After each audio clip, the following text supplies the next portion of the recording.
बाळेवीस उत्तर कसबा येथील शेतकऱ्यांचा राजा म्हणून ओळखला जाणारा कसबा गणपतीला शुक्रवारी शहाळ्याची आरास करण्यात आली।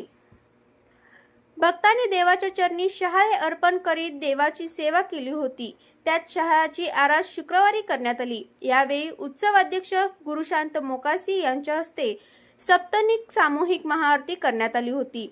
यावेळी ट्रस्ट अध्यक्ष सोमनाथ भोगाडे, उपाध्यक्ष प्रकाश वाले, खजिनदार केदार मेंगाणे, सचिव मल्लीनाथ खुने, मल्लीनाथ मसरे, सुधीर धोबडे, शिवानंद कोळकूर, रामचंद्र जोशी, शशिकांत बिराजदार, आनंद मुस्तारे यांसह मोठ्या संख्येने महिला पुरुष भक्तजन उपस्थित होते।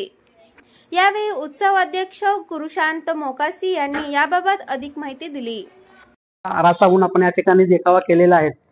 तरी या शहाळ एकूण 1001 शहाळ या ठिकाणी लागलेल्या आहेत व झाडांची देखावा म्हणून आपण नारळाची झाडांची या ठिकाणी सजावट करण्यात आलेली आहेत व सर्व भक्तांकडून या ठिकाणी शहाळ जे गणपती बाप्पा चरणी नैवेद्य म्हणून या ठिकाणी अर्पण केलेले आहेत। त्याच आपण त्या शहाळ्याचा आपण आज एक मोठा आरासा या ठिकाणी गणपतीच्या गाभारापासून ते मंदिरात सजावट असं एक विद्युत रोषणाईने आपण या ठिकाणी केलेला आहे। तरी सदभक्तांनी व गणेश भक्तांनी या ठिकाणी आज सायंकाळी 7 वाजता महाआरतीचे आयोजित केलेले आहेत। तर या महाआरतीला उपस्थित राहून गणेश भक्तांनी लाभ घ्यावा व शहा महोत्सवाचा आज आणि उद्या ह्या 2 दिवसीय महोत्सवाचा कार्यक्रम असून त्या सर्व भक्तांनी हा शहा महोत्सवाचा लाभ घ्यावा।